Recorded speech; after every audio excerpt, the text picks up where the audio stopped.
Hallelujah. धन्यवाद धन्यवाद धन्यवाद हो, धन्यवाद हो, धन्यवाद हो, धन्यवाद हो, धन्यवाद हो, धन्यवाद हो, धन्यवाद हो, धन्यवाद हो। उसकी संगति में सदा रहूंगा, साथ चलूंगा मैं जरूर आऊंगा, साथ चलूंगा मैं जरूर आऊंगा, प्रभु का धन्यवाद करूंगा, यीशु का धन्यवाद करूंगा। नारेगी मुझे दुनिया कभी भी, कोई दुख और क्रांतियाँ।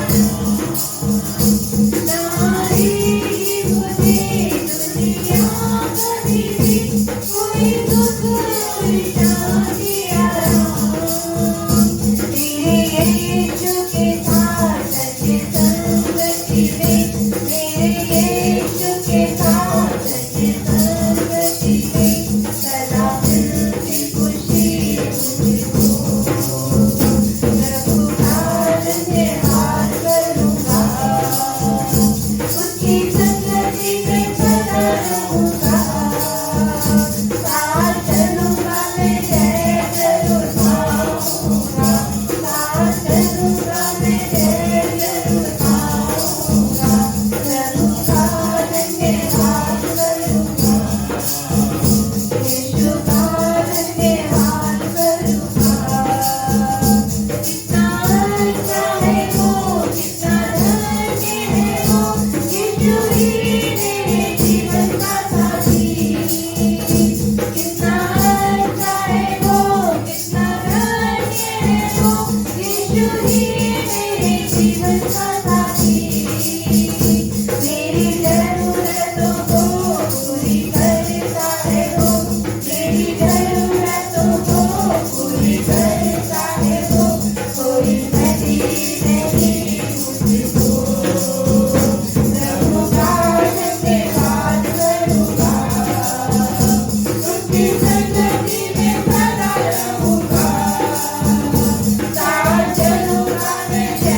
Jai Ki Jai Ki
धन्यवाद करते हैं खुदा का और आइए और चाहते हैं महिमा में परमेश्वर के लिए भजन है महिमा से तू जो भरा हुआ।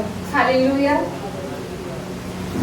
महिमा से तू जो भरा हुआ, ज्योति में सदा रहने वाला, मनुष्यों में तूने जन्म लिया, जिसे यीशु जग में तू आएगा, आएगा यीशु आएगा, जिसे यीशु जग में तू आएगा। महिमा से तू जो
हालेलुया।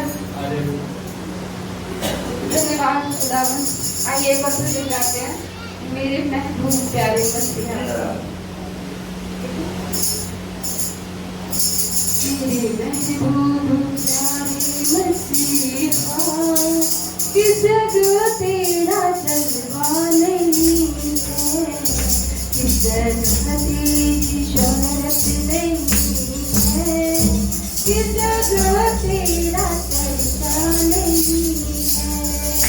मेरे महबूब प्यारे मसीहा, किस जगह तेरा जलवा नहीं है।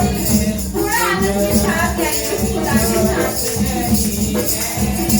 किस जगह तेरा जलवा नहीं है, मेरे महबूब प्यारे मसीहा, किस जगह तेरा जलवा नहीं है, किस जगह तेरी शोहरत नहीं है, किस जगह तेरा जलवा नहीं है। लोग पीते हैं पीकर जिए, मैं तो पीता हूँ जीता नहीं हूँ। लोग पीते हैं पीकर जिए, मैं तो पीता हूँ गिरता नहीं हूँ।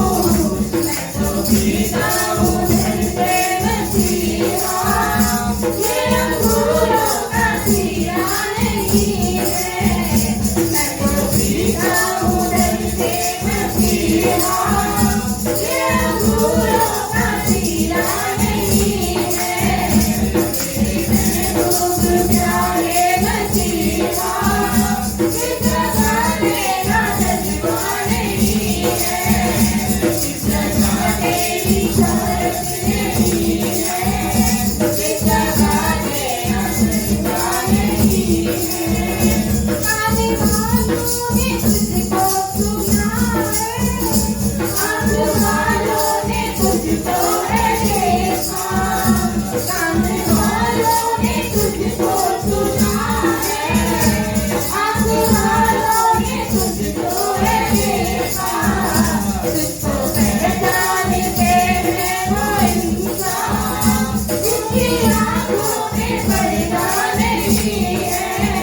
तुझको पहचाने के हैं वो इंसान, जिनकी आँखों में पर्दा नहीं है। मेरे महबूब प्यारे मसीहा, किस जगह तेरा जलवा नहीं है, किस जगह तेरी शोहरत नहीं है, किस जगह तेरा चलता नहीं है। गरीब थी वो गैर उसकी बेटी, तूने उस पे निगाहें करम की। गरीब थी वो गैर उसकी बेटी, तूने उस पे निगाहें करम की। कहिया उसको जिंदा ये कहकर, ये तो सोई है मुर्दा नहीं है। कहिया उसको जिंदा ये कहकर, ये तो सोई है मुर्दा नहीं है। मेरे महबूब प्यारे मसीहा, किस जगह तेरा जलवा नहीं है, किस जगह तेरी शोहरत नहीं है, किस जगह तेरा चलता नहीं है। मेरे महबूब प्यारे मसीहा, किस जगह तेरा जलवा नहीं है। जितनी शामिल नहीं सुर तेरा, वहाँ उसकी परस्तिश नहीं है। जितनी शामिल नहीं सुर तेरा, वहाँ उसकी परस्तिश नहीं है। तेरे सजदों में होता नहीं जो, कोई सजदा हो सजदा नहीं है।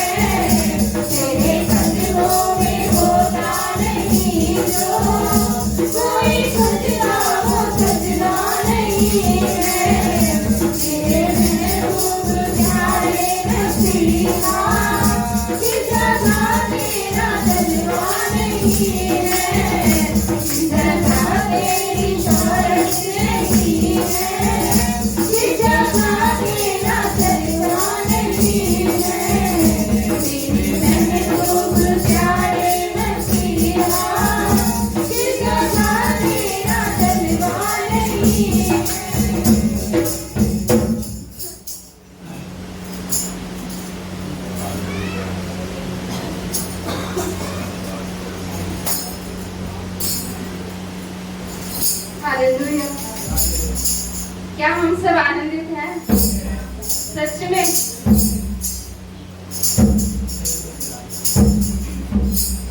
तो गाते हैं रूहे मुकद्दस दुआ। क्या हम विश्वास करते हैं कि जब उस खुदा को कहते हैं कि खुदावन तू अपने उस पाक रूह को हमारे बीच में भेज, तो वो भेजता है। यस, मुझे विश्वास है कि जब हम कहते हैं कि खुदा तू अपने उस रूह को हमारे बीच में भेज कि वो हमारे साथ आनंद करे और हम उसके साथ। हालेलुया। धन्यवाद करते हैं उस खुदावन का और गाते हैं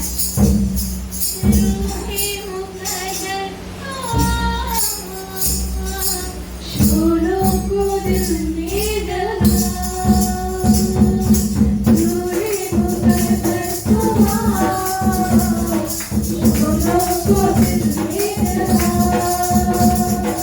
अपनी हजूरी में तू, अपनी हजूरी में तू,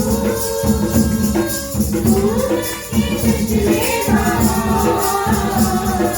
रूहे मुकद्दस दुआ। फूलों को दिल में जला, रूहे मुकद्दस दुआ। फूलों को दिल में जला,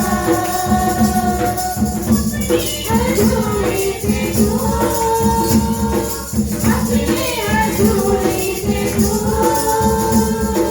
फूल के चश्मे रूहे मुकद्दस दुआ।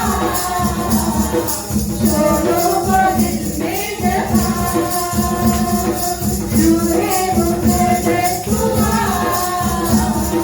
फूलों को दिल में जला, मूरत ख्वाबों से भरे, रोया जवानों को दे, मूरत ख्वाबों से भरे, रोया जवानों को दे,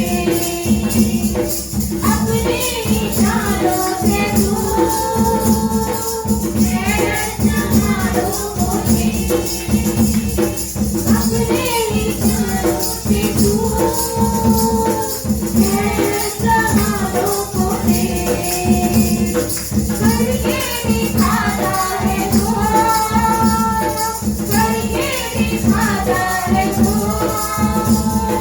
नबियों ने जो कुछ कहा, रूहे मुकद्दस दुआ। फूलों को दिल में जला, रूहे मुकद्दस दुआ। फूलों को दिल में जला, अपनी हजूरी से तू, अपनी हजूरी से तू, सूरज के चश्मे रूहे मुकद्दस दुआ। फूलों को दिल में जला, रूहे मुकद्दस दुआ। फूलों को दिल में जला, सीना में भर के सदा, सीमा की चिंगारियां, सीना में भर के सदा,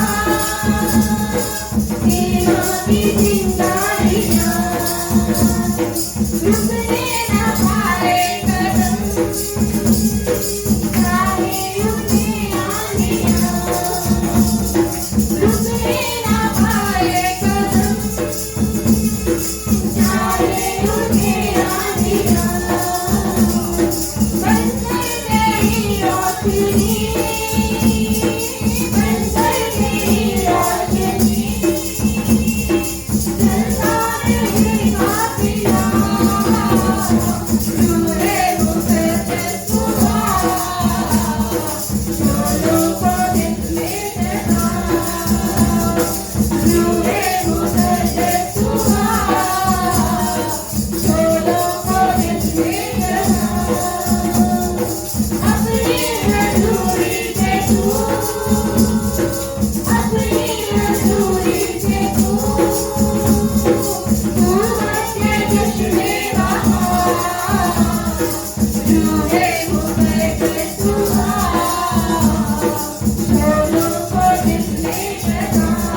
रूहे मुकद्दस हुआ,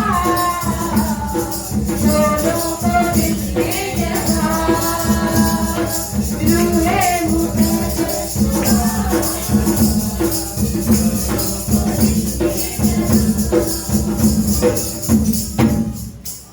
हालेलुया, धन्यवाद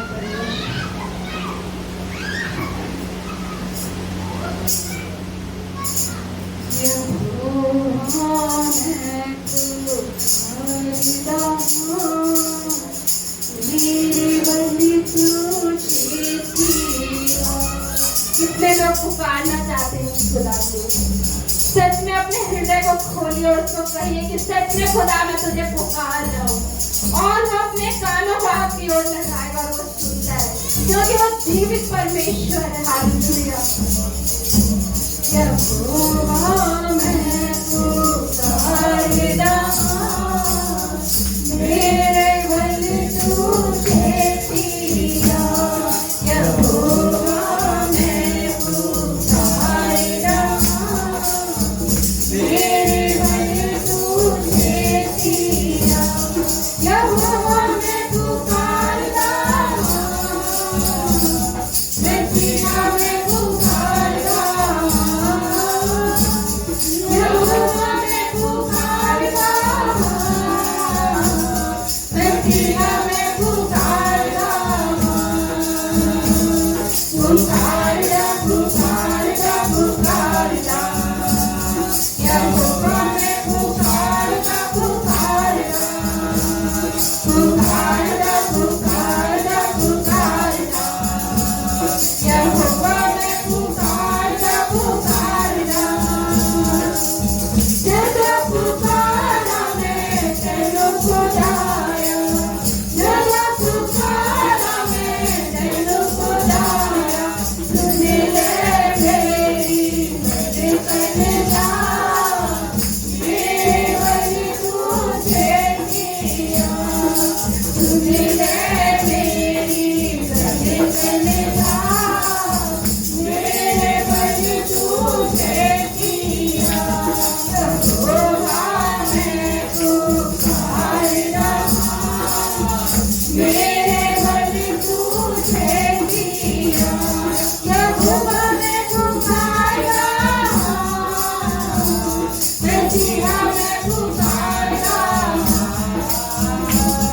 यहोवा मैं पुकारता हूँ, मैं तेरा मैं पुकारता हूँ। पुकारता पुकारता पुकारता, यहोवा मैं पुकारता पुकारता, पुकारता पुकारता पुकारता, पुकारता पुकारता, पुकारता पुकारता पुकारता, यहोवा मैं पुकारता पुकारता, पुकारता पुकारता पुकारता, यहोवा मैं पुकारता पुकारता। धन्यवाद परमेश्वर, धन्यवाद खुदा, धन्यवाद।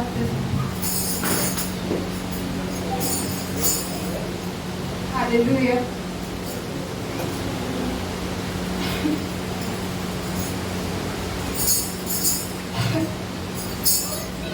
हालेलुया। आइए प्रभु को पुकारते हैं।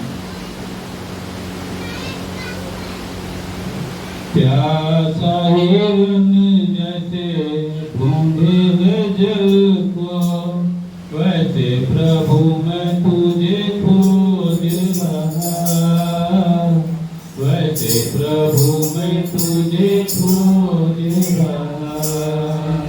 प्यासा हिरन जैसे ढूंढे है जल को, वैसे प्रभु मैं तुझे खोज रहा, वैसे प्रभु मैं तुझे खोज रहा।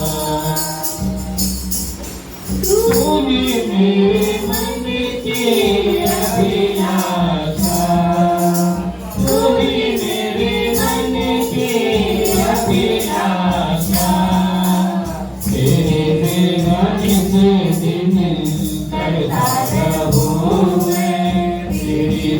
40 दिन करता रहूं मैं प्यासा हिरन जैसे ढूंढे हैं जल को वैसे प्रभु मैं तुझे खोज रहा वैसे प्रभु मैं तुझे खोज रहा सोना चांदी में सोना मांगू सोना चांदी में सोना मांगू मन तेरे प्रेम से भरता रहूं मैं मन तेरे प्रेम से भरता रहूं मैं प्यासा हिरन जैसे झूठे हैं जल को वैसे प्रभु मैं तुझे खोज रहा वैसे प्रभु मैं तुझे खोज रहा वो जो बन जाए श्रद्धालु मन वो जो बन जाए श्रद्धालु मन उसमें पराजता जैसा रहूं मैं उसमें पराजता जैसा रहूं मैं प्यासा हिरन जैसे ढूंढे हैं जल को ऐसे प्रभु मैं तुझे खोज रहा ऐसे प्रभु मैं तुझे खोज रहा वो जो मेरे मन में वास करे वो जो मेरे मन में वास करे पाप से दिन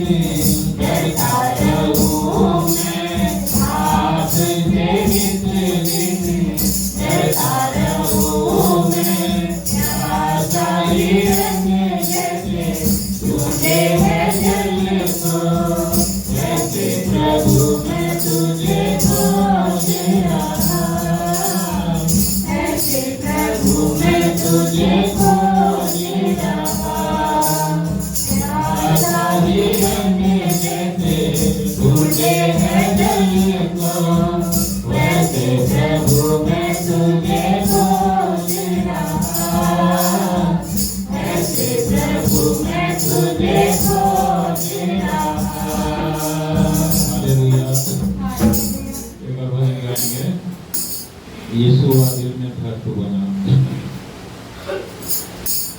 यीशु दिल में तो बना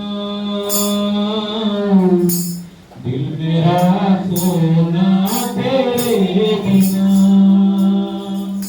यीशु दिल में तो बना दिल मेरा सोना तेरे बिना दुनिया में सच्ची खुशी नहीं मुश्किल में मेरी है जिंदगी दुनिया में सच्ची खुशी नहीं मुश्किल में मेरी है जिंदगी यीशु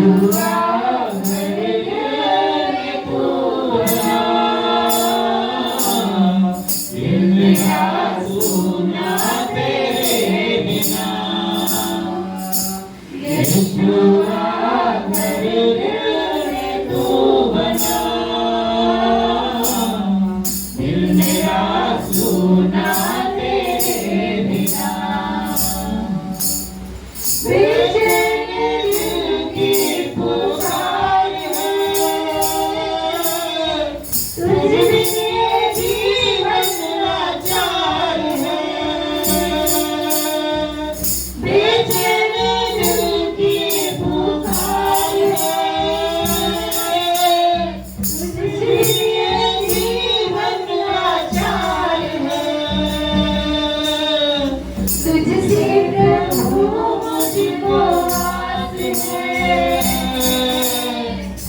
जिन्हें तो प्यारे ही प्यारे तुझसे प्रभु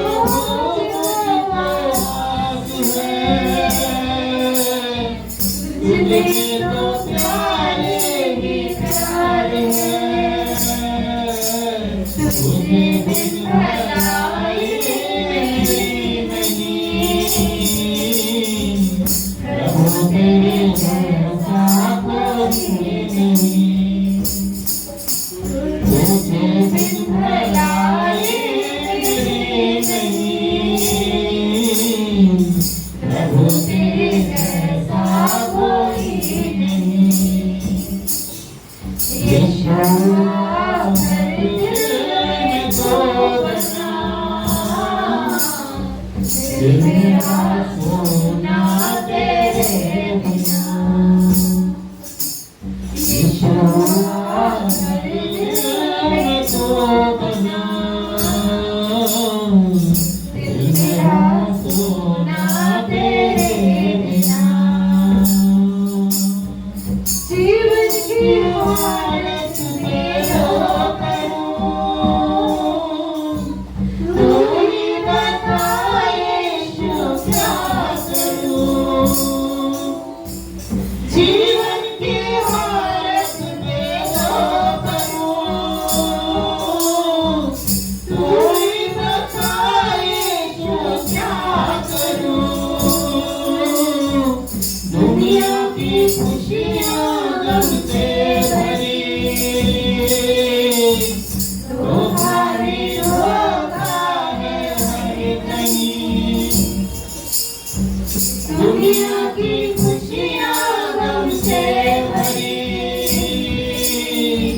धोखा ही धोखा है हर कहीं धोखे अब मैं न पाऊंगा दुनिया में दिल ना लगाऊंगा धोखे अब मैं न पाऊंगा दुनिया में दिल ना लगाऊंगा यीशुआ मेरे दिल में तो दिल मेरा सोना तेरे बिना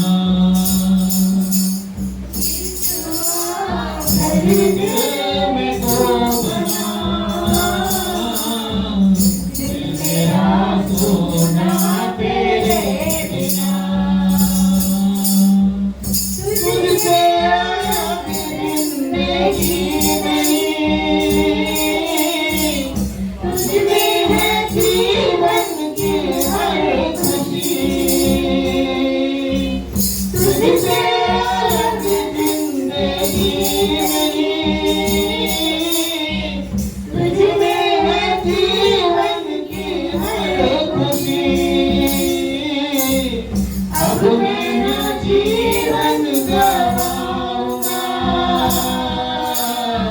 तेरे लिए मैं जीऊंगा अब मैं न जीवन गवाऊंगा तेरे लिए मैं जीऊंगा जो भी खोया तुझ में मैं पाऊंगा तुझ में मैं आनंद मनाऊंगा जो भी खोया तुझ में मैं पाऊंगा तुझ में मैं आनंद मनाऊंगा यीशुआ हर दिल में तू बना दिल मेरा सोना तेरे बिना यीशुआ हर दिल में तू बना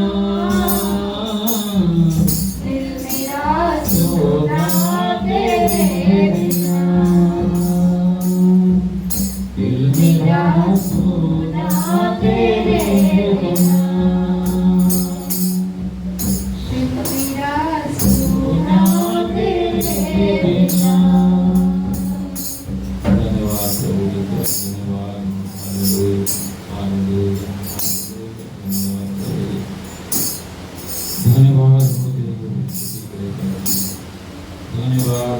हमारे पुकार की ओर कान लगाने के लिए प्रभु जी।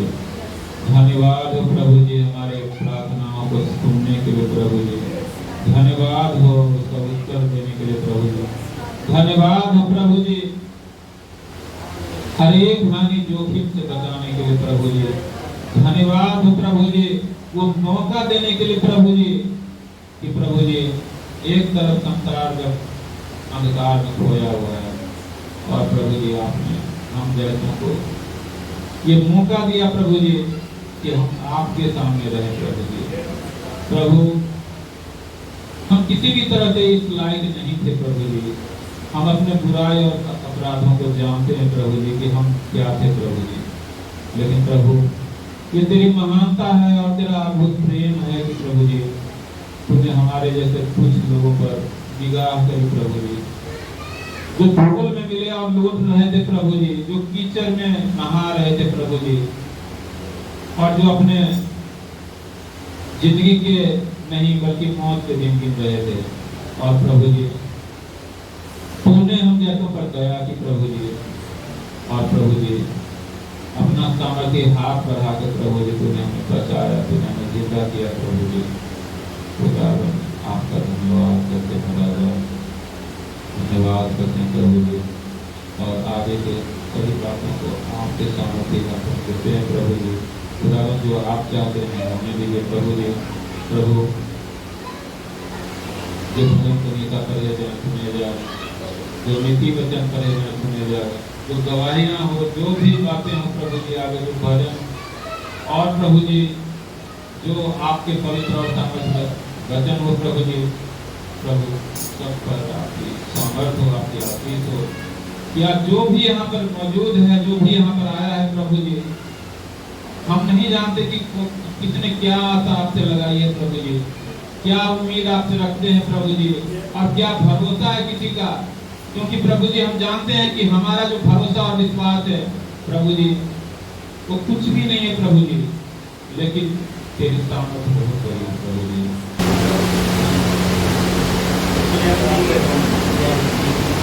भजन संहिता 122 पेज नंबर 751। यरूशलेम की शांति के लिए प्रार्थना। जब लोगों ने मुझसे कहा आओ हम यहोवा के भवन को चलें, तब मैं आनंदित हुआ।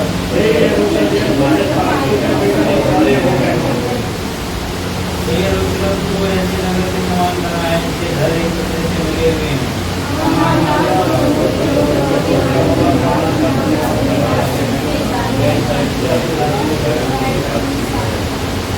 वहाँ तो न्याय के सिंहासन दाऊद के घराने के लिए रखे हुए हैं।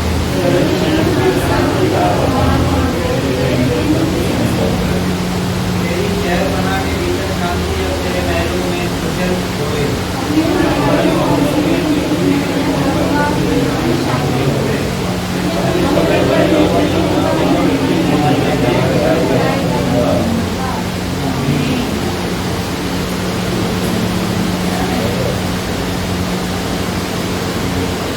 हो जाता है परंतु प्रभु वचन से क्रोध भाग मिलता है। बुद्धिमान ज्ञान का ठीक तो काम करते हैं परंतु प्रभु वचन से मूर्खता बोल आती है। यहोवा की आंखें कानों में लगी रहती है, वे पूरे भले दोनों को देखती रहती है। शांति देने वाली बात जीवन देती है परंतु वह पेट की बात से आत्मा दुखी होती है। मूल अपने पिता की शिक्षा का तिरस्कार करता है परंतु जो डांट को मानता वह जल्द हो जाता है। धर्मी के घर में बहुत धन रहता है परंतु दुष्ट के उपार्जन में दुख रहता है। बुद्धिमान लोग बातें करने से ज्ञान को फैलाते हैं परंतु मूर्खों का मन ठीक नहीं रहता। दुष्ट लोगों के बलिदान से यहोवा घृणा करता है परंतु वह सीधे लोगों की प्रार्थना से प्रसन्न होता है। दुष्ट के चाल चलन से यहोवा को घृणा आती है परंतु जो धर्म का दीक्षा करता है उससे वह प्रेम रखता है। जो मार्ग को छोड़ देता है उसको बड़ी ताड़ना मिलती है। जो डांट से बैर रखता है वह अपना मनुष्य बन जाता है। जबकि लोग पर विश्वास को यहोवा के सामने खुले रहते हैं।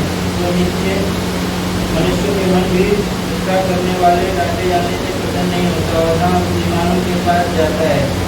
मन आनंदित होने से मुख पर भी प्रसन्नता छा जाती है परंतु मन के दुख से आत्मा निराश होती है। समझने वाले का मन ज्ञान की खोज में रहता है परंतु लोग मुद्दा से पेट भरते हैं। अंधियारे के तरह जो पैसे भरे रहते हैं, तो जिनका मन प्रसन्न रहता है, अगर मानो नित्य भोजन में आ जाता है। घबराहट के साथ बहुत रखे हुए धन से यहोवा के भय के साथ थोड़ी ही धन उत्तम है। प्रेम वाले घर में साग पात का भोजन, ठहर वाले घर में फले हुए बैल का मांस खाने में उत्तम है। क्रोधी पुरुष झगड़ा मचाता है, परंतु जो विलंब से क्रोध करने वाला है वह मुकद्दमों को दबा देता है। आलसी का मार्ग कांटों में उलझा हुआ होता है, परंतु सीधे वाले लोगों का मार्ग राजमार्ग ठहरता है। बुद्धिमान पुरुष से पिता आनंदित होता है, परंतु जो उसकी माता की कुछ जानता है। बुद्धि को मूर्खता से आनंद होता है, परंतु समझ वाला मनुष्य सीधी चाल चलता है। बिना संपत्ति की कल्पनाएं निष्फल होती है, परंतु बहुत से मंत्रियों की संपत्ति गई है बात रहती है। सज्जन उत्तर देने से आनंदित होता है, और अवसर पर कहा हुआ वचन क्या ही भला होता है।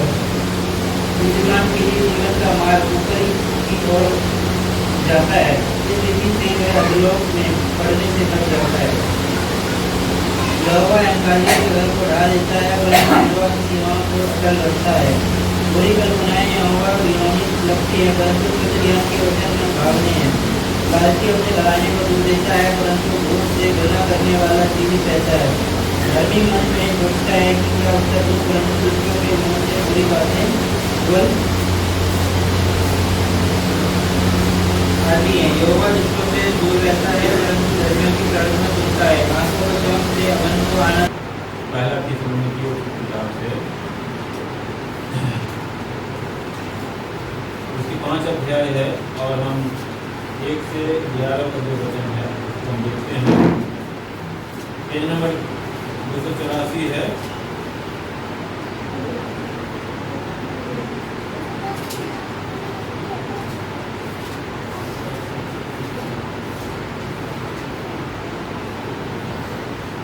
Hallelujah. Hallelujah.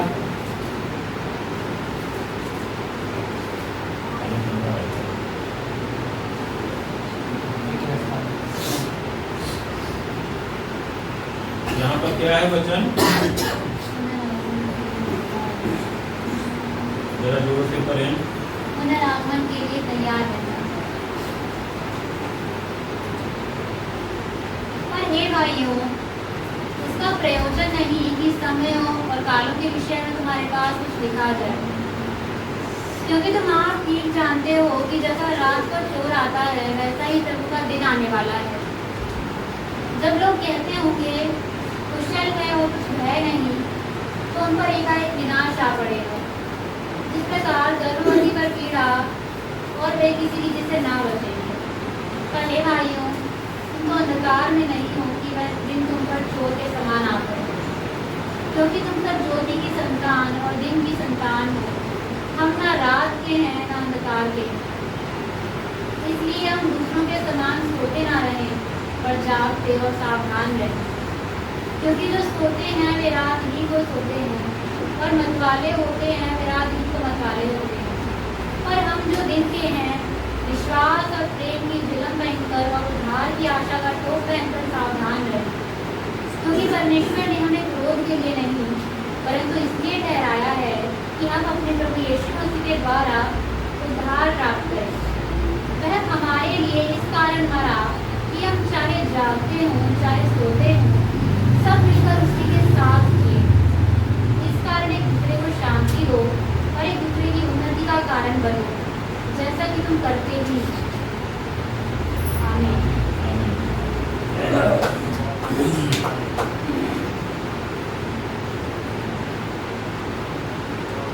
Hallelujah. Hallelujah. Hallelujah. Hallelujah. यीशु मसीह की जय। यीशु मसीह की जय।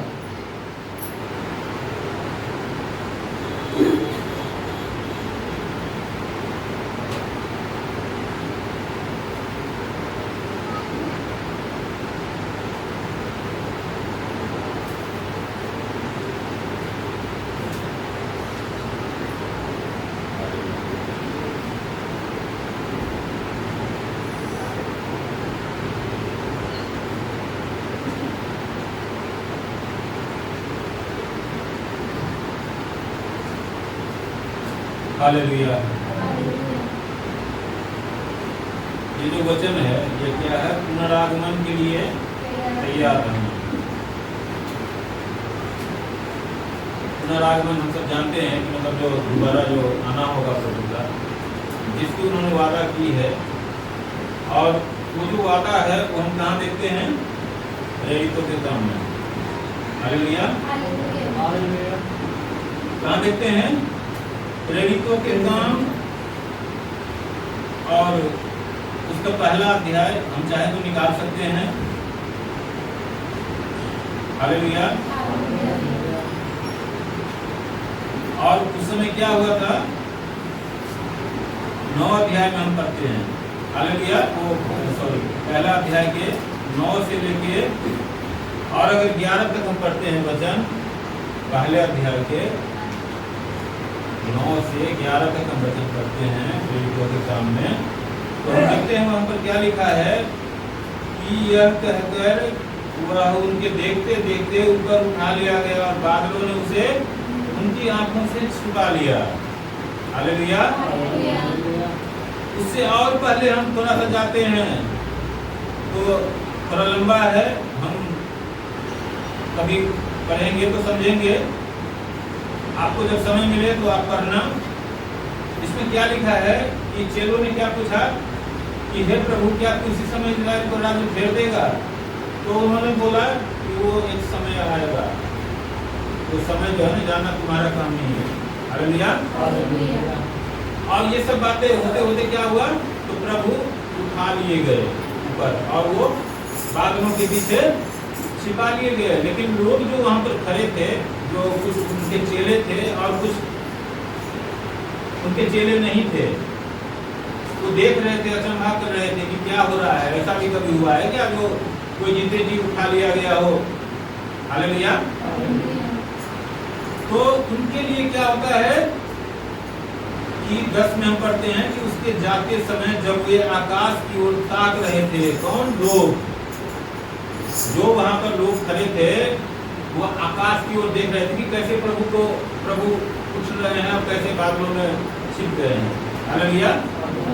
तो वो देख रहे थे, तो क्या हुआ कि तो देखो दो पुरुष श्वेत वस्त्र पहने हुए उनके पास आ खड़े हुए। क्या हुआ? 2 पुरुष श्वेत वस्त्र पहने हुए उन लोगों के पास आकर के खड़े हो गए समझाने के लिए। हम सब जानते प्रभु के लोग हैं कि जब भी हम किसी बात में उलझन में फंस जाते हैं ना, और हम प्रभु से प्रार्थना करते रहते हैं कि प्रभु ये क्या बात है, ये तो हमारे समझ में आ ही नहीं रहा है, तो क्या होता है? प्रभु किसी न किसी को भेजते हैं कि ताकि वो बातें हमें समझाई जाए। हम दानियल की किताब भी पढ़ते हैं, और भविष्यवक्ताओं की किताब जब हम पढ़ते हैं पुराने नियम में, तो उसमें हम देखते हैं कि प्रभु क्या करते हैं? स्वर्गदूत को भेजते हैं, और वो स्वर्गदूत क्या करते हैं? हमें उन बातों को समझाते हैं कि वो क्या बातें हैं। हालेलुया। तो उस समय जो असमंजस की स्थिति में जो लोग पड़े हुए थे, उसको समझाने के लिए परमेश्वर ने 2 स्वर्गदूत भेजे, और उन्होंने क्या कहा? हे गलीली पुरुषों, तुम क्यों खड़े आकाश की ओर देख रहे हो? यही यीशु जो तुम्हारे पास से स्वर्ग पर उठा लिया गया है, जिस रीति से तुमने उसे स्वर्ग को जाते देखा है, उसी रीति से वह फिर आएगा। क्या बोला? और प्रभु ने भी वादा कर रखा है, ये आपको याद होगा, मैं तो जाता हूँ, तुम्हारे लिए क्या करूंगा?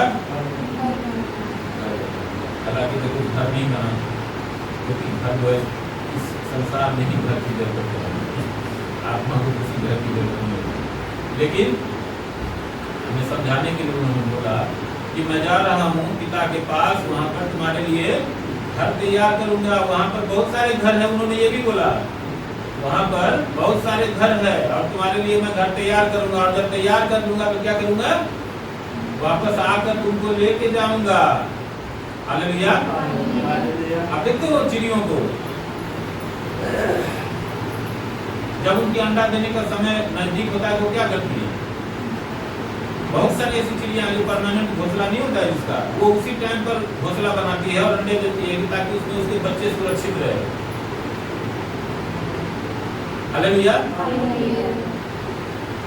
तो पहले घोंसला तैयार करती है, ये नहीं कि बाद में जब अंडा देगी तब घोंसला तैयार हो जाएगा, ऐसा नहीं है, पहले ही तैयार होता है। वैसे ही प्रभु ने जो वादा किया है तो पहले से हमारे लिए वो जगह तैयार करना है, तैयार करके रखते हैं ताकि हमें ले ये वादा है उनका, हम लड़कों के काम में देखते हैं स्वर्गदूतों के द्वारा आखिरकार समझाया गया था ये ऐसा होगा कि प्रभु आएंगे वाला। हालेलुया। तो अब हम आते हैं अपने टॉपिक पर। यहाँ पर क्या है, पुनरागमन के लिए तैयार रहना। क्या लिखा है कि पर हे भाइयों, इसका प्रयोजन नहीं कि समय और कालों के विषय में तुम्हारे पास कुछ लिखा जाए। हालेलुया। अभी हमने वहां पर भी देखा है, प्रेरितों के काम में भी प्रभु ने क्या बोला कि जो भी काम होना है वो नियत समय पर होगा। उस समय और काल को जानना तुम्हारा काम नहीं है, वो केवल वही जानते हैं, वो और कोई नहीं जानता। तो यहाँ पर भी वही बात दोबारा लिखा गया है कि इसका प्रयोजन नहीं कि समय और कालों के विषय में तुम्हारे पास कुछ लिखा जाए, क्योंकि आप ठीक जानते हो कि जैसा रात को चोर आता है वैसा ही प्रभु का दिन आने वाला है। हालेलुया।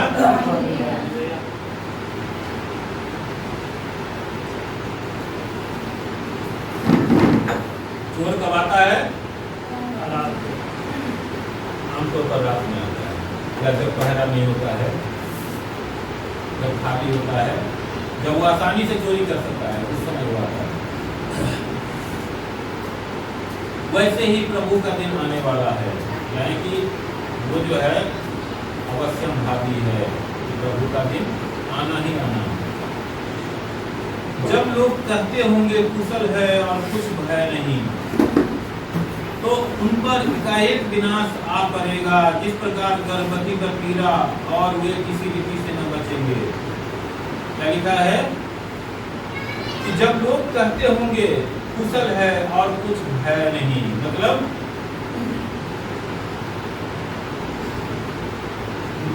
इन लोगों ने प्रभु को सुन करके भी ग्रहण नहीं किया,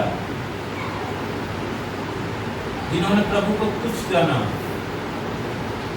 जिन्होंने प्रभु के वचनों को तुच्छ जाना, प्रभु के लोगों को तुच्छ जाना, उन्होंने क्या किया है? प्रभु का इनकार किया है और उनके लिए दंड ठहराया जा चुका है। हालेलुया। तो हम देखते हैं कि जब हम उत्पत्ति की किताब में जाते हैं तो वहाँ पर नूह के विषय में बहुत बार हम सब ने सुना है, पढ़ा है। जब नूह का समय था तो उस समय भी शादियाँ होती थी, पार्टियाँ होती थी, मतलब सारे काम नॉर्मली चल रहे थे। जो भी संसार में काम होते हैं, चाहे वो खुशी के हो चाहे गम के हो, जो भी है वो सारे काम चल रहे थे। किसी को भी ये पता नहीं था कि पहले आने वाला है और हम सब खत्म हो जाएंगे। लेकिन क्या हुआ? प्रभु ने किसको बोला था? नूह को बोला था। ये बात भी हमें ध्यान रखना चाहिए। प्रभु का वादा है कि जब भी वो कोई काम करता है तो अपने भविष्यवक्ताओं पर पहले प्रकट कर देता है, चुपचाप कुछ नहीं करते प्रभु। लेकिन दूसरे पर क्यों प्रकट करेंगे?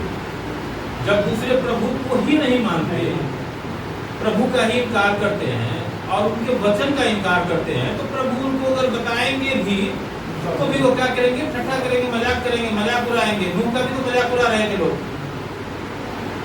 लेकिन प्रभु ने जो कहा, नूह ने उसका विश्वास किया। इस कारण क्या हुआ? तो नूह और उसके परिवार के जो 8 लोग थे वो बचाए गए। इतना ही नहीं, उस एक धर्मी परिवार की वजह से वो सारे पशु पक्षी सारे बचाए गए, सृष्टि बचाई गई। आप यूं समझो, नहीं तो क्या होता? आज हम देख पाते कि कौवा कैसा होता है, हम देख पाते कि आम का पेड़ कैसा होता है, आम कैसा होता था, क्या हम जान पाते कभी? गाय घर भैंस कैसा होता है पता होता है हमें, क्योंकि प्रभु ने उस समय उसके साथ उस नाव में एक एक दो जोड़े चार चार जोड़े रखे थे, उसके साथ उसी को जिम्मेदार ठहराया था, उसी की जिम्मेदारी दी थी कि तुम ऐसे ऐसे जो है सबको बचाना। नाव किसने बनाया था? नूह ने ही तो बनाया था। हालेलुया। उस समय भी सब लोग क्या कह रहे थे? कुशल ही कुशल है, क्योंकि सबके जीवन में नॉर्मली सब कुछ चल रहा है। उनको कोई प्लान न तो पता था और न ही जो है उन्होंने विश्वास किया। हालेलुया। उनको भी लग रहा था कि अरे कोई डर की बात कुछ नहीं है, डर की बात कुछ नहीं है। आप देखो कोरोना टाइम में क्या हुआ था, क्या सब डर रहे थे क्या? हम लोग तो नहीं डर रहे, हम लोग तो पहले दिन से लेकर दोनों वेव में हम लोग जो है वैसे ही काम कर रहे थे, वैसे ही जा रहे थे, जो जाने दे रहे थे घर में उनके घर में भी जा रहे थे, उनके साथ चाय भी पी रहे थे। कई ऐसे लोगों को आपको जानकर आश्चर्य लगेगा, कई ऐसे लोग जो अपने आप को सो कॉल करते हैं कि हम प्रभु के लोग हैं, लेकिन उन लोगों के अंदर इतना डर और भय था कि वो घर का दरवाजा बंद करके रखते थे, किसी को आने नहीं देते थे अंदर, कोरोना फैल जाएगा। और वहीं पर कुछ लोगों को मैंने देखा क्या मतलब फेस किया, जो प्रभु के लोग नहीं कहलाते हैं, लेकिन उन्होंने सब चीजों की परवाह किए बिना मुझे बुलाया, चाय पिलाया, हमारे साथ चाय पी, बैठकर बातें करी। तो ये मत सोचिएगा कि कौन कहां पर खड़ा है और कौन कहां पर खड़ा है। हालेलुया। तो ये इसमें एक एग्जाम्पल भी दिया है कि वो जो विनाश है, जैसे नूह के दिनों में विनाश आ गया था अचानक, वैसे ही वो विनाश आएगा। और जैसे हम देखते हैं कि अगर किसी स्त्री के पेट में बच्चा होता है तो क्या होता है, हम सब जानते हैं कि जब वो बच्चा धरती पर मतलब माँ के पेट से निकलने वाली होती है तो माँ कितना पीड़ा सहती है, कितना दर्द और तकलीफ होता है उसको, है कि नहीं? वो उदाहरण भी दिया है यहाँ पर। और क्या कोई माँ ऐसा होगी जो जिसमें थोड़ी सी भी पीड़ा ही नहीं सही और बच्चा जो है जन्म हो गया? ऐसा कभी सुना है कभी किसी ने? मुझे तो नहीं लगता है धरती पर जरूर पीड़ा होता है। वैसे ही जैसे माँ को पीड़ा होती है ना, वैसे ही वो पीड़ा जरूर आएगा संसार पर। वो विनाश का दिन जरूर आएगा, आना ही आना है, वो बिल्कुल पहले से तय है। पर हे भाइयों, तुमको अंधकार में नहीं हो कि वह दिन तुम पर चोर के समान आ गए। हालेलुया। क्या कर रहा है कि तुम तो अंधकार में नहीं हो कि वह दिन तुम पर चोर के समान आ पड़े। चोर के समान किस पर पड़ेगा? जो घर में बैठा रहेगा, क्या चोर उसके घर में आएगा चोरी करने के लिए, चाहे रात हो चाहे दिन? मान लो कि मैं घर में हूँ, मैं घर में बैठा हूँ, तो क्या चोर हमारे घर में कभी घुसने की हिम्मत करेगा? चोर तो तभी घर में घुसने की हिम्मत करेगा ना जब मान लो उसको पता है कि रात में ये लोग रहते नहीं है घर में, या दिन में रहते नहीं है ये लोग घर में, या कोई ऐसा समय है जब ये घर को खाली छोड़ देते हैं, तब चोरी होती है। लेकिन यहाँ पर प्रभु के लोगों के विषय में है कि तुम क्या हो, अंधकार में नहीं हो। मैंने अभी क्या बोला था कि परमेश्वर ने एक सिस्टम ठहराया हुआ है। निर्गमन जब हम पढ़ते हैं, उसमें हम देखते हैं, हम कई बार इसका जिक्र कर चुके हैं कि परमेश्वर चाहते थे कि सबसे मैं डायरेक्ट बात करूं, हमारी जो प्रजा है, चुनी हुई प्रजा, उससे हम डायरेक्ट बात करें। लेकिन वहाँ लोग जो है इतने भयभीत हो गए, क्योंकि हम जानते हैं कि परमेश्वर का जो रोशनी है ना, वो करोड़ों सूरज के समान है, वो साधारण रोशनी नहीं है।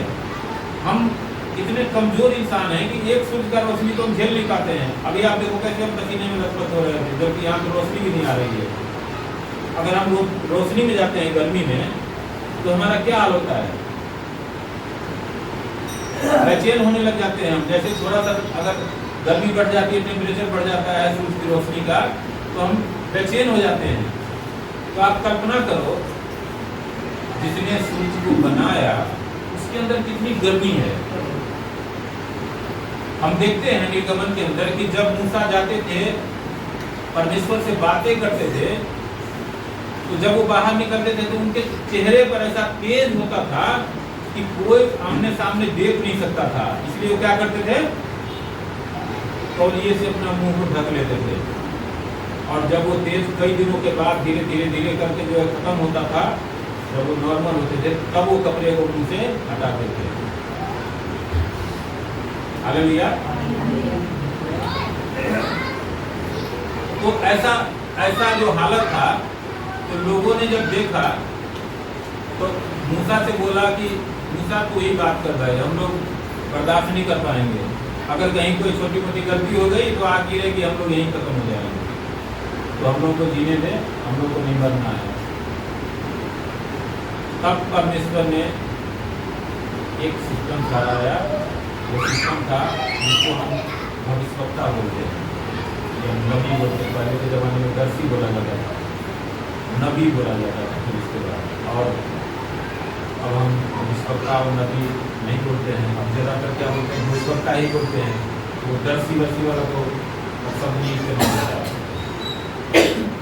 क्योंकि परमेश्वर ने ये वादा कर रखा है कि जो कुछ भी करेगा उसको पहले अपने भविष्यवक्ताओं पर प्रकट करते हैं। जो भी उनके डर में उनके धर्म चलते हैं उस पर पहले प्रकट करते हैं,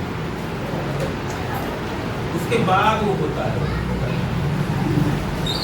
इसीलिए यहाँ पर लिखा है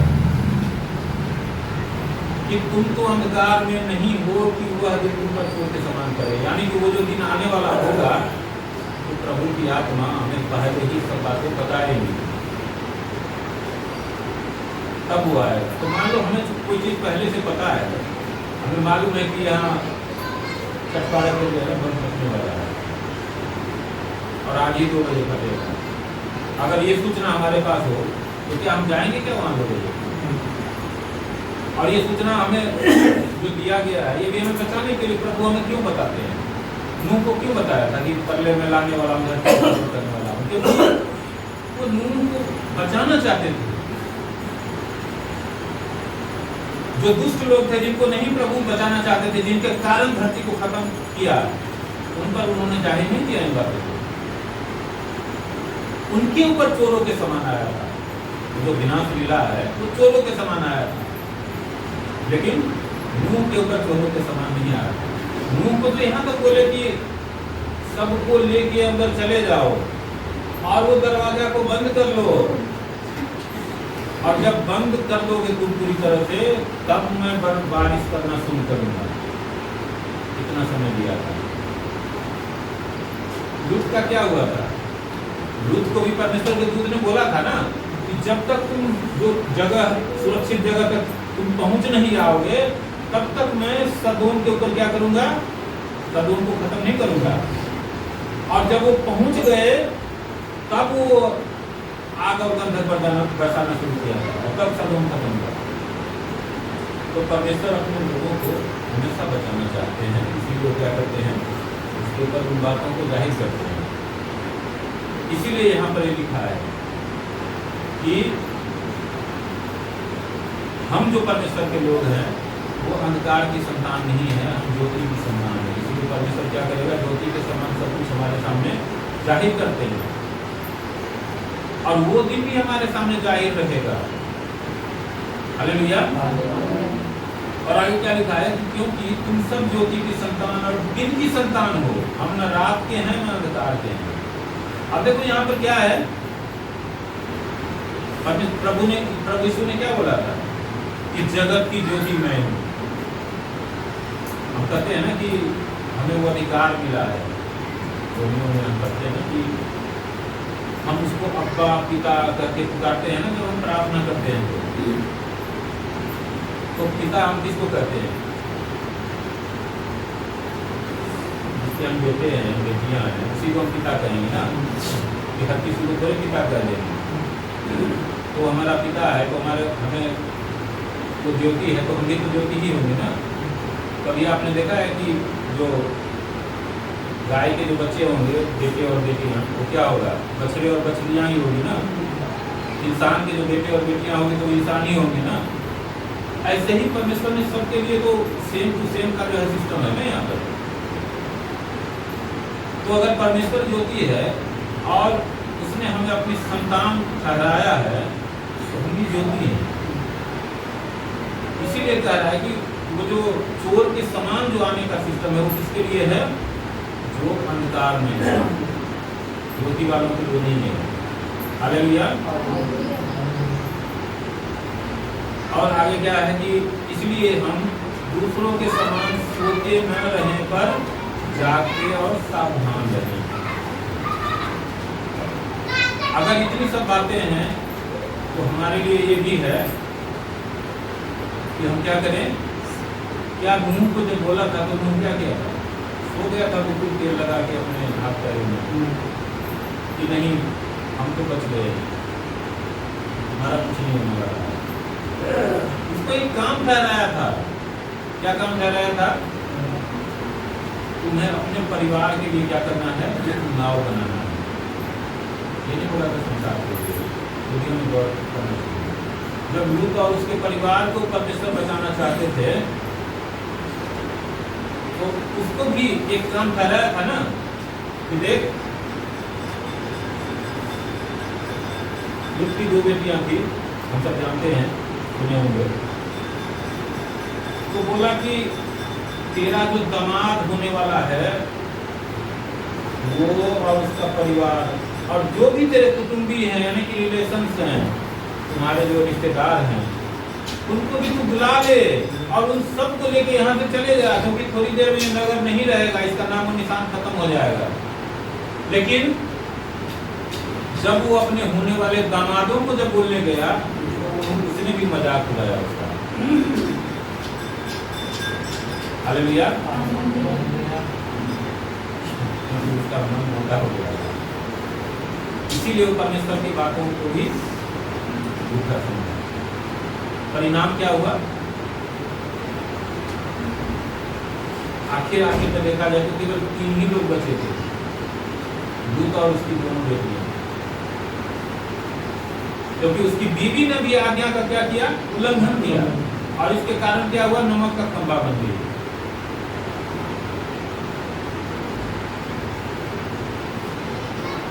ये सब बातें हमें बिल्कुल समझना है कि जब परमेश्वर हम पर कुछ जाहिर करते हैं तो हम जानते हैं कि यदि हमारा कुछ अधिकार होता है तो कुछ कर्तव्य भी होता है।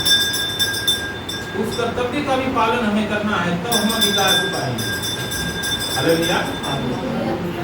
मान लो कि हम अपने खेत में चले गए फसल काटने और जिस समय लगाना था उस समय हमने लगाया ही नहीं, तो क्या मिलेगा हमें फसल? धान हमने बोया ही नहीं, उस पर जो निगाह गुराई नहीं किया, तो क्या काटने जाएंगे तो धान मिल जाएगा हमें? ऐसे ही अधिकार के साथ क्या होता है? कर्तव्य भी होता है जो हमें पालन करना पड़ता है, और परमेश्वर कुछ काम देते हैं, जैसे इन लोगों को काम दिए। हालेलुया। तो ये हम हमेशा ध्यान दें। इसीलिए यहाँ पर लिखा है कि हम दूसरों के समान सोते न रहे। मतलब किसके समान? जो अंधकार में है वो बिल्कुल निश्चिंत रहते हैं कि हम जो कुछ भी कर रहे हैं ठीक है, वही सही है।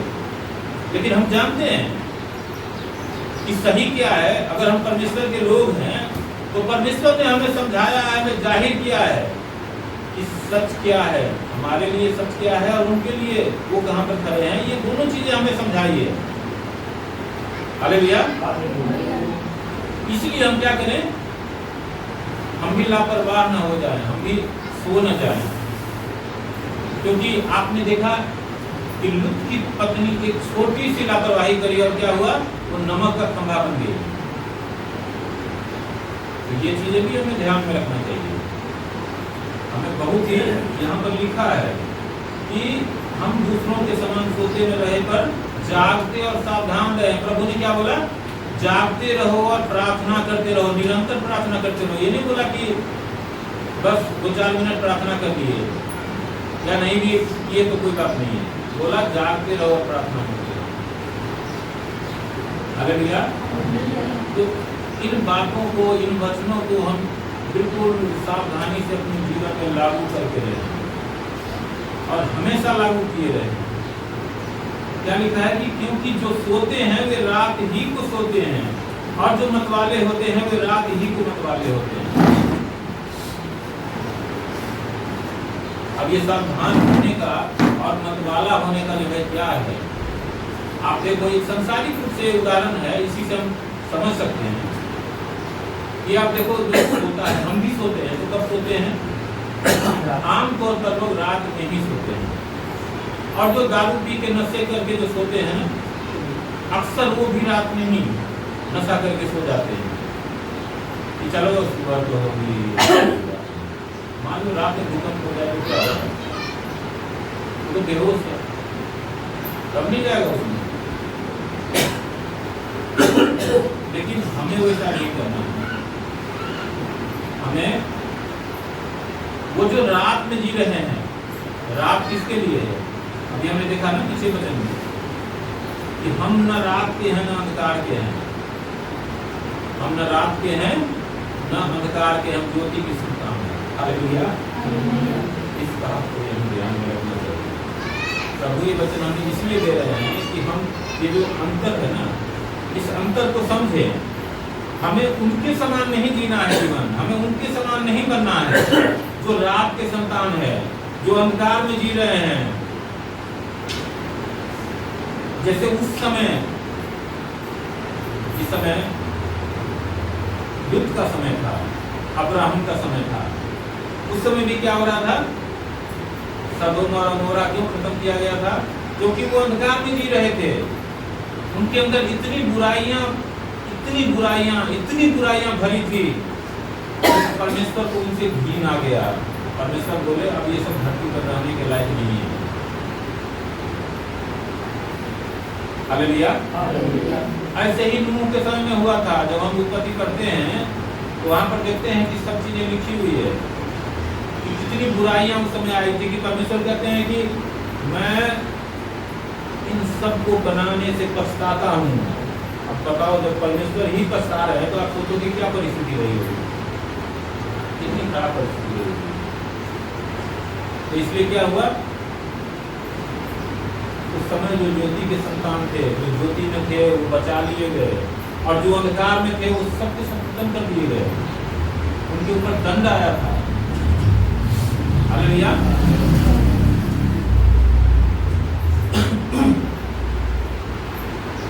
और एक बात इसमें हमें ये भी ध्यान रखना चाहिए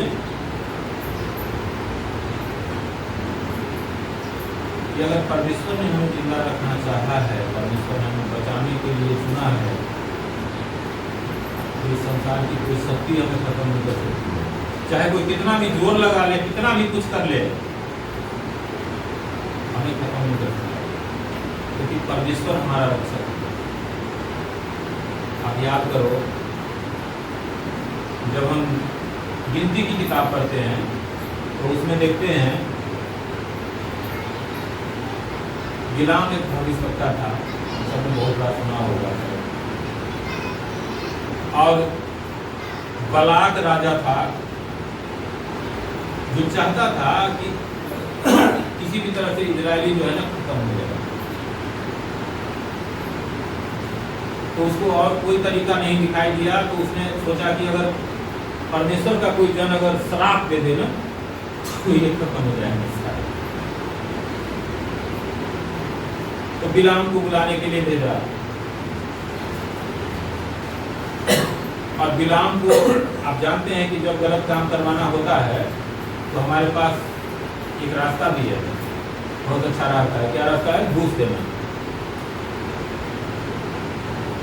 लेकिन अब वो लंबी कहानी है, मैं उतना लंबा अभी जाना नहीं चाहता हूँ। वहां पर भी क्या होता है, आप देखो, बिलाम नहीं माना, वो घूस के लालच में जाता आने के लिए तैयार हो गया, तो परमेश्वर ने क्या किया? गदही के मुंह से अपनी बात कही। हालेलुया। गदही को दिखाई दे रहा था कि सामने परमेश्वर का रूप नंगी तलवार नहीं खड़ा है। उसका मुंह को खोला और वो मनुष्य की भाषा में बिलाम को बोला, बात करने लगे। और उसके बाद भी वो वहां नहीं रुका। और देखो आपकी जब वो जाता है श्राप देने, तो चाहता तो है वो श्राप देना, क्योंकि पैसे तो उसको घूस तो मिलते हैं श्राप देने के लिए, लेकिन परमेश्वर उसके मुंह से आशीष देता है। वो श्राप देना चाहता है श्राप, लेकिन परमेश्वर उसके मुंह से आशीष निकालते हैं। ये सब बातें इसलिए कही जा रही है, इसलिए हम बोल रहे हैं ताकि हम समझ सके कि परमेश्वर जो है हमारा वो कैसा है। हम भले ही संसार में रहते हैं, हम भी संसार की तरह ही दिखते हैं, देखने में कुछ फर्क नहीं, हमारे दो हाथ दो पैर वैसे ही हम, लेकिन मुंह भी वैसे ही था। जिस रूप का हमने जिक्र किया है वो रूप भी वैसा ही था, अब्राहम भी वैसा ही था, सब मनुष्य ही थे, मूसा भी मनुष्य ही था, लेकिन साधारण मनुष्य, क्योंकि वो ज्योति की संतान है और हम भी ज्योति की संतान है। तारा ज्योति में फर्क है, बाहर से फर्क नहीं दिखता है, वो आंतरिक फर्क है। हमारे चाल ढाल, लाइफ स्टाइल, बातचीत और तमाम चीज़ों से वो दिखाई देता है, जाहिर होता है। अगर हम ज्योति के हैं तो ज्योति की बातें होंगी, अगर अंधकार के हैं तो ज्योति की बातें नहीं होंगी, और अगर ज्योति के हैं तो अंधकार की बातें नहीं होंगी। एक बात है, हालेलुया। इसीलिए यहाँ पर ये सब बातें हैं। और आगे आदमी क्या लिखा है कि पर हम जो दिन के हैं विश्वास और प्रेम की झिलम पहनकर और उद्धार की आशा का टोप पहनकर सावधान रहें। हालेलुया। अब हमें क्या क्या काम करना है परमेश्वर के आने के पहले, हमें क्या क्या काम करके तैयार होकर रहना है। आप देखो जब शादी होती है तो दुल्हन को किस तरह से तैयार किया जाता है कि कहीं कोई कमी न रह जाए, है ना, वो बढ़िया से बढ़िया दिखे, जैसी नहीं है उससे भी बढ़िया दिखे, हर तरह से तैयार किए जाते हैं। क्यों? दूल्हा जो आ रहा है ना वो उसको नापसंद नहीं करते, और लोग जो आ रहे हैं देखने के लिए वो कहे हाँ अरे दुल्हन जो है ना बहुत ही बढ़िया है, बहुत ही एकदम मस्त है ना। हम जानते हैं कि जब परमेश्वर प्रभु यीशु मसीह दोबारा जब आएंगे तो हमारा भी वही हाल होगा, लेकिन ये संसारिक सुंदरता वहाँ पर नहीं चलेगी।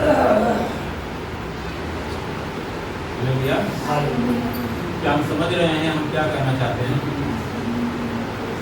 यहाँ पर जो है ना उदाहरण दिया जाता है कि जो कलीसिया हैं, जो चर्च हैं, चर्च मतलब आप इस बिल्डिंग को मत समझो, चर्च मतलब हम चर्च हैं, चर्च तो बिल्डिंग नहीं होता। तो हमारा जैसे दुल्हन की शादी होती है उसके साथ 1000 चीजें होंगी, लाख चीजें होंगी, लेकिन शादी किसका होना है?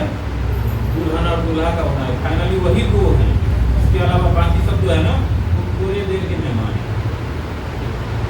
वैसे ही हमारा जो प्रभु के साथ जो शादी है, मतलब एक आप समझे एग्जाम्पल के द्वारा बता रहे हैं, तो हमारा जो वरन होगा स्वयं का नहीं होगा, वरन होगा, तो हमारे इन्हीं सब बातों को देख करके वरन होगा कि हमने क्या क्या किए थे। जब हमें समय दिया गया तो हमने क्या क्या किए, तो वही यहाँ पर लिखा है कि पर हम जो दिन के हैं, दिन के तो हम हैं, हमने सारे वचन में देखे क्या क्या है, ज्योति के हैं, दिन के हैं, अंधकार के नहीं हैं, रात के नहीं हैं, वो सब बातें हैं। लेकिन उसके बाद काम क्या करना है वो भी यहाँ पर लिखा है, विश्वास और प्रेम की झिलम पहनकर क्या करना है। हम जानते हैं कि परमेश्वर क्या है, प्रेम है, लिखा है ना वचन, परमेश्वर प्रेम है, और जहाँ प्रेम है वहाँ बाकी बातें नहीं होगी, वहाँ नफरत नहीं होगा, वहाँ ईर्ष्या नहीं होगा, वहाँ द्वेष नहीं होगा, वहाँ अहंकार नहीं होगा, वहाँ काट मार की बातें नहीं होगी। प्रेम सिर्फ प्रेम होता है, और परमेश्वर जो हमसे प्रेम करते हैं वो अनकंडीशनल, कोई शर्त पर प्रेम नहीं कर रहे परमेश्वर, बिना किसी शर्त के प्रेम करते हैं। तो वैसे ही हमें क्या करना है, विश्वास और प्रेम की झिलम पहनकर, यानी कि ये दो चीजें, अब देखो झिलम, आत्मा को कौन सा झिलम पहनाएंगे, झिलम तो बॉडी को पहनाया जाता है, तो आत्मा को कौन सा झिलम पहनाएंगे। ये जो दोनों चीजें हैं, ये भी कोई फिजिकल चीज तो नहीं है, प्रेम और विश्वास कोई फिजिकल चीज तो नहीं है ना, कोई कपड़ा तो नहीं है, या कोई वस्तु तो नहीं है जो हम लटका लेंगे। कोई जैसे देखते हैं कि सरदार जी से इतना बड़ा छुरी लटका के चलते हैं, है ना, कोई कुछ लटका के चलता है, कोई ताबीज लटका के चलता है, कोई कुछ, तो वो क्या है, वो भौतिक चीज है। लेकिन यहाँ भौतिक की बात नहीं है, यहाँ आत्मिक बात है। तो ये क्या करना है, विश्वास और प्रेम की झिलम पहनकर, हमारा झिलम जो होगा वो विश्वास और प्रेम का होगा। हालेलुया। विश्वास का करना है कि प्रभु ने जो वादा किया है, क्या लिखा है कि आकाश और पृथ्वी टल जाएंगी, परंतु मेरे द्वारा कही हुई या इस वचन में जो लिखा हुआ है उसका एक बिंदु भी जो है उसमें वो बिना पूरा हुए नहीं टलेगा। हालेलुया। ये विश्वास है कि प्रभु जो है वादा कर रखे हैं तो दोबारा आएंगे और हमें लेके जाएंगे। हालेलुया। ये है विश्वास। हालेलुया। और प्रेम, हम सब बार बार प्रेम का जिक्र करते हैं। हम पीछे भी बात कर रहे थे परमेश्वर के आज्ञाओं की। कितनी आज्ञाएं हैं, क्या हमें याद है? पुराने नियम में जाते हैं ना तो मुख्य रूप से 10 आज्ञाएं, लेकिन उस 10 के जो है ना और भी बहुत सारे आज्ञाएं हैं, लेकिन प्रभु ने सिर्फ 2 आज्ञा दी। तू प्रभु अपने परमेश्वर से अपने सारे मन, सारे शक्ति, सारे प्राण और सारे बुद्धि के साथ प्रेम रख। हालेलुया। क्या 4 चीजें कहिए, सारे मन, सारे बुद्धि, सारे शक्ति और सारे प्राण के साथ उस परमेश्वर से प्रेम रखना, ये प्रेम है। और दूसरा प्रेम जो संसारिक प्रेम है, ये प्रेम जो है ना आत्मिक प्रेम है, लेकिन आज्ञा दोनों के लिए, क्योंकि हम संसार में हैं। अपने पड़ोसी से अपने समान प्रेम रख। कौन है पड़ोसी हमारा? वो भी हम बहुत बार जिक्र कर चुके हैं। जो भी हमसे प्रेम रखता है या जो भी हमारा भला करता है वो हमारा पड़ोसी है। कोई बड़ा भला भी कर सकता है, कोई छोटा भला भी कर सकता है, वो हमारा पड़ोसी है। हमेशा हमें उससे प्रेम रखना है। ये नहीं कि अपना काम निकल गया तो अरे कौन है हमका काम हो गया, तो ऐसा नहीं करना। क्योंकि प्रभु की आज्ञा है, ये कोई इंसान की आज्ञा नहीं है कि अपने पड़ोसी से अपने समान प्रेम रखना। ये प्रेम है। ये जो 2 है ना, यही प्रेम है। एक परमेश्वर के साथ प्रेम और एक अपने पड़ोसी के साथ प्रेम। नफरत की कई बात नहीं है कि हमें नफरत नहीं करनी है। नफरत का बदल नहीं होगा, क्योंकि या तो प्रेम होगा या नफरत होगा, तो इसे कुछ होगा। हालेलुया। और इसके बाद जो दूसरी चीज है वो क्या है? उद्धार की आशा का टोप पहनकर सावधान रहे। क्या करना है? उद्धार की आशा का, यानी कि हमारा उद्धार होना है। हालेलुया। उद्धार हो चुका है। हम ये मानते हैं ना कि हमने जब प्रभु को ग्रहण किया और हमने जब प्रभु के नाम से बपतिस्मा लिया तो हमारा उद्धार हो गया। लेकिन वो उद्धार का द्वार खुला है। हालेलुया। यहाँ पर भी ये वचन क्या कर रहा है? उद्धार की आशा का टोप पहनकर सावधान रहें। उद्धार ही नहीं कह रहा है, उद्धार की आशा का टोप। वो टोप कौन सा होगा? हमारे सिर पर उद्धार की आशा का। उद्धार कब होगा? असल उद्धार जब प्रभु आएंगे दोबारा, उस समय हमें पता चलेगा कि हमारा उद्धार हुआ था कि नहीं हुआ था, हमारा उद्धार हुआ है या नहीं हुआ है। क्योंकि जब से हम गेट के अंदर प्रवेश किए, उसके बाद से हमने क्या किया, उसका हिसाब उस समय होगा। उससे पहले का प्रभु ने क्षमा कर दिया, अपने लहू का दाम देकर के जो है चुका दिया। लेकिन उसके बाद हमने क्या क्या किए, कैसे काम किए, उसका हिसाब तो होगा ना। नहीं, कैसा जीवन हमने जिया, तो क्या हम उद्धार की आशा का टोप पहनकर इंतजार कर रहे हैं प्रभु का या नहीं कर रहे हैं? ये चीज हमें देखना है, जांचना है। क्योंकि प्रभु अपने ठहराए हुए समय पर जरूर आएंगे। क्योंकि ये प्रभु का वादा है, ये हमारा इंसान का नहीं है कि इधर उधर भी हो जाए। हालेलुया। तो ये चीज हमें ध्यान में रखना है कि उद्धार की आशा का टोप पहनकर सावधान भी रहना है कि कहीं हमसे कोई ऐसा काम ना हो जाए जो हमारा उद्धार क्या हो जाए, खंडित हो जाए, हमारा उद्धार कहीं हमसे छिन जाए। हालेलुया। या हम दंड पाए, ऐसा हमें सावधान रहना है। और आगे क्या लिखा है कि क्योंकि परमेश्वर ने हमें क्रोध के लिए नहीं परंतु इसलिए ठहराया है कि हम अपने प्रभु यीशु मसीह के द्वारा उद्धार प्राप्त करें। अब देखो यहाँ पर भी ये वचन है, और हम पीछे भी देखते हैं कि क्या लिखा है कि अब जो मसीह यीशु में है उन पर दंड की आज्ञा नहीं है।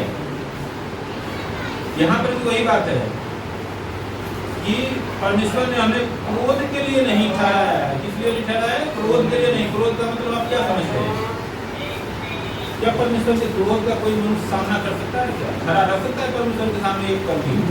नहीं रह सकता। जिसने भी प्रभु को ग्रहण किया है और जो भी प्रभु के ऊपर आशा लगाए रहते हैं, उनके ऊपर कभी प्रभु क्रोध नहीं करते।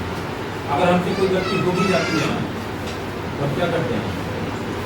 उसमें क्या क्षमा मांगते हैं। तो उसे प्रभु नहीं करता है कि बार बार गलती कर रहा है, बार बार गलती कर रहा है, आज तो तुम्हें छूट है, आज तो तुम क्या करूँगा, रोड पे जाओगे ना तुम्हारे टांग करवा देगा। कहते हैं क्या प्रभु को? क्या भजन गाते हैं? लखा लतो मेरी है ना। परमेश्वर ने अपने लाख के लोगों को आज्ञा दे रखी है कि उनके लोगों को जहां कहीं भी वो जाए ना, उसको संभाले रखे कि ताकि उसको खरोंच भी कहीं नहीं लगे। ये कहानी नहीं है, ये सच्चाई है। ये मैंने महसूस किया है, आपने महसूस किया नहीं किया मुझे नहीं पता, लेकिन मैंने महसूस किया है। प्रभु सबके साथ रख छोड़ते हैं कि ताकि उनके लोगों को कोई चोट न पहुंचा सके, संसार की कोई भी चीज इसको हानि न कर सके। हालेलुया। तो इन चीजों को हमें पकड़ के रखना है, तो कोई हमारा उद्धार न छीन ले। और परमेश्वर का वायदा है कि अगर हम उसके ऊपर आशा लगाए रहते हैं तो हम पर कभी क्रोध नहीं करते हैं। हालेलुया। और क्या लिखा है कि परंतु इसलिए ठहराया है कि हम अपने प्रभु यीशु मसीह के द्वारा उद्धार प्राप्त करें। प्रभु ने हमें इसलिए ठहराया है, इसलिए चुना है, इसलिए बुलाया है, इसलिए इस धरती पर अपना पवित्र जन कह के बुलाया है, अपना पवित्र जन कह के चुना है, अपनी पवित्र प्रजा। हमने क्या पीछे पढ़ा था कि हम क्या है? उसकी चुनी हुई प्रजा है, राजपद धारी याजकों का समाज। प्रभु ने बताया है ना। इसीलिए ठहराया है कि ताकि हम क्या करें? प्रभु यीशु मसीह के द्वारा उद्धार प्राप्त करेंगे। हालेलुया। प्रभु यीशु मसीह के द्वारा उद्धार हम कब प्राप्त करेंगे? फाइनल उद्धार कब होगा? जब प्रभु आएंगे। लेकिन अगर हम प्रभु पर आशा लगाए रहते हैं तो हम उसके उद्धार में हर दिन हर पल जीत लेते हैं। जब से हम इस धरती पर आए तब से हम उद्धार में जीते हैं। भले ही हमने प्रभु को बाद में ग्रहण किया, क्योंकि हम प्रभु को नहीं जानते थे, लेकिन प्रभु हमें जानते थे। प्रभु ने ही हमें लाया। हमने पीछे पढ़ा था ना, किसके भविष्यवक्ता की किताब में पढ़ा था हमने कि माता के गर्भ में रचे जाने से पहले मैंने कुछ प्रसिद्ध लगाया, है ना, लिखा है ना। और क्या हुआ? उत्पन्न होने से पहले मैंने तेरा अभिषेक किया। पढ़े थे ना भी पीछे हम बचे। हालेलुया। तो इसलिए भयभीत न हो, हमें डरने की जरूरत नहीं है, घबराने की जरूरत नहीं है। बस क्या करना है? उस प्रभु के उद्धार को हमें पकड़ के रखना है और उस उद्धार में हमेशा जीना है। उस उद्धार का जो टोप है हमारे सिर पर हमेशा कायम रहना चाहिए। हालेलुया। और क्या लिखा है कि वह हमारे लिए इस कारण मरा कि हम चाहे जागते हों चाहे सोते हों सब मिलकर उसी के साथ जिए। हालेलुया। अब आप थोड़ा सा, ये बहुत ही गंभीर वचन है, इसको आप समझने का कोशिश करिए कि मान लो कि मैं हूं या आप में से कोई है, यदि हम जिंदा हैं, शरीर में हैं, तो क्या ये पूरे संसार के लोग हमारे साथ हो सकते हैं क्या? कभी किसी के साथ हो सकता है क्या? मान लो मैं ही हूं, मैं चाहूं कि पूरे संसार के लोग मेरे साथ साथ एक जगह खड़े हों, एक जगह रुके रहें, एक जगह चलें, तो ये संभव है क्या? लेकिन जो आत्मा में है उसके साथ संभव है। इसीलिए प्रभु यहाँ पर जो वचन है इसका यही अभिप्राय है कि वो हमारे लिए इस कारण मरा कि हम चाहे जागते हों चाहे सोते हों सब मिलकर उसी के साथ जिए। हालेलुया। आप देखो प्रभु के चेले जब वो बंद कमरे में थे, यहूदियों के डर के मारे, हम जब प्रेरितों के काम पढ़ते हैं कि उनका हालत बिल्कुल खराब था, वो डर के मारे कमरे से बाहर नहीं निकल रहे थे। प्रभु ने क्या कमरा खोला था क्या? लेकिन क्या वो शरीर में नहीं गए थे क्या? शरीर में गए थे या नहीं गए थे? मैं आप सबसे पूछता हूँ। शरीर में थे तभी तो उन्होंने कहा कि देख मेरे हाथों के इस छेद में उंगली डाल और मेरे पांजर में ना हाथ में निकला और देख और विश्वासी बन, अविश्वासी मत बन। बोला था क्योंकि वो हर जगह मौजूद थे और आज हर जगह मौजूद थे। शरीर एक जगह होगा लेकिन आत्मा एक जगह नहीं होगा। हालेलुया। और वो इसलिए कि ताकि हम जागते रहें चाहे सोते रहें, लेकिन वो हमारे साथ रहे। क्या लिखा है भजन संहिता में कि सुन इजराइल का रक्षक न ऊँटता है न सोता है। हालेलुया। क्यों नहीं ऊँटता है, क्यों नहीं सोता है? पहला बात तो है ये जो नींद है, ये थकान है, ये सब जो है ना, ये शरीर की भाषा है। ये शरीर के विकार हैं, शरीर की जरूरत है। आत्मा थकता नहीं है, इसलिए आत्मा को नींद की जरूरत नहीं होती है। इसीलिए उन्हें कभी मिलता है न सोता है। और इजराइल का रक्षक इंसान पर नजर रखता है। इसीलिए जो उसने वादा किया है न तो रात को चांदनी से तेरी कुछ हानि होगी, न दिन को धूप से तेरी कुछ हानि होगी। मतलब आप समझो कि परमेश्वर हमारा कितना परवाह करते हैं संसार की छोटी से छोटी बात जिसको हम कोई महत्व नहीं देते हैं, उस पर भी परमेश्वर नजर रखता है कि इससे हमारे बच्चे को कोई नुकसान न पहुंचे। ऐसी नजर है उसकी, क्योंकि वो आत्मा है। लिखा है ना कि परमेश्वर आत्मा है, लिखा है ना। शरीर एक ही जगह होगा लेकिन आत्मा एक जगह नहीं होता है। आत्मा चाहे तो पूरे संसार में। हालेलुया। और लिखा है कि इस कारण एक दूसरे को शांति दो और एक दूसरे की उन्नति का कारण बनो, जैसा कि तुम करते हो। हम जानते हैं कि सबका विश्वास एक जैसा नहीं होता है, सबके जीवन की जो परिस्थितियां हैं वो एक जैसी नहीं होती है। मान लो किसी का कोई समय चल रहा है, किसी का कोई समय चल रहा है, तो सबके जीवन अलग होंगे। लेकिन हमें क्या करना है? एक दूसरे को शांति देना है। अगर परमेश्वर ने हमारे हृदय में शांति दी है तो ये कोई ऐसा चीज नहीं है, ये कोई पैसे नहीं है कि हम अगर किसी को दे देंगे तो हमारा क्या होगा, खत्म हो जाएगा या कम हो जाएगा। परमेश्वर जो कुछ भी देते हैं वो कभी घटता नहीं है, कभी खत्म नहीं होता। इसलिए हमें समझना है परमेश्वर ने जो शांति दी है वो दूसरे लोगों को भी शांति देनी है। जो लोग जीवन में अशांतियों में जी रहे हैं, जो लोग परेशान हैं, जो लोग अलग अलग तरीके के दुखों, मुसीबतों, परेशानियों को जी रहे हैं, झेल रहे हैं, तो हमें क्या करना है? जब भी हमें मौका मिलता है तो ऐसे लोगों को हमें परमेश्वर की शांति देनी है। हालेलुया। और एक दूसरे की उन्नति का कारण बनना है।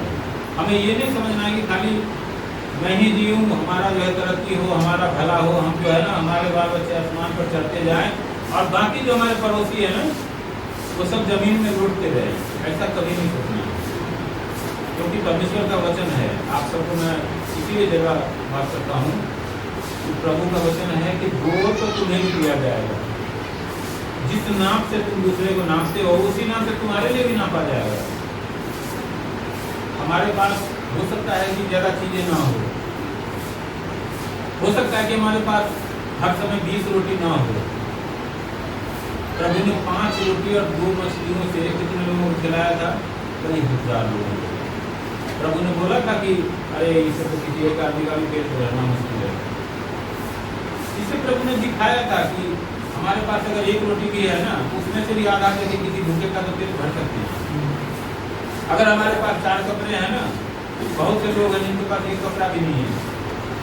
जब भी हम सामने में आता है ऐसा मौका तो उसमें से 1 कपड़ा देने से छूटे नहीं करेंगे। अगर 1 कपड़ा आपने दिया तो आप विश्वास करो प्रभु आपको कभी खाली नहीं रख देगा, कभी आपके जीवन में आपको नंगा नहीं होने देगा, आपके बाल बच्चे नाती पोते सबको नंगा नहीं होने देगा। क्योंकि परमेश्वर का वायदा है कि किसी मनुष्य का नहीं है कि भूल जाए कि जिस नाम से हम दूसरे को नापते हैं, अगर दया हम करते हैं दूसरे पर तो हम पर भी परमेश्वर दया करते हैं। और अगर हम दूसरों को देख करके, दूसरे को दुखों को देख करके कठोर बन जाते हैं तो परमेश्वर हमारे दुखों में भी हमें नहीं देखते हैं। इसीलिए हम प्रेम और विश्वास और तमाम जो चीजें की बात करते हैं, प्रभु ने जो केवल प्रेम ही कहा है, इधर भी प्रेम और इधर भी प्रेम, दोनों तरफ प्रेम ही प्रेम प्रभु ने बोला है और कुछ नहीं बोला है।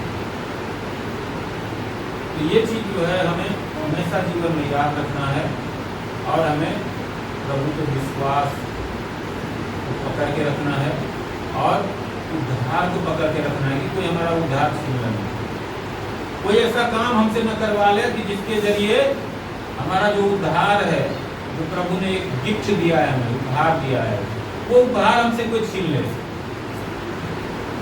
ये साधारण बात नहीं है।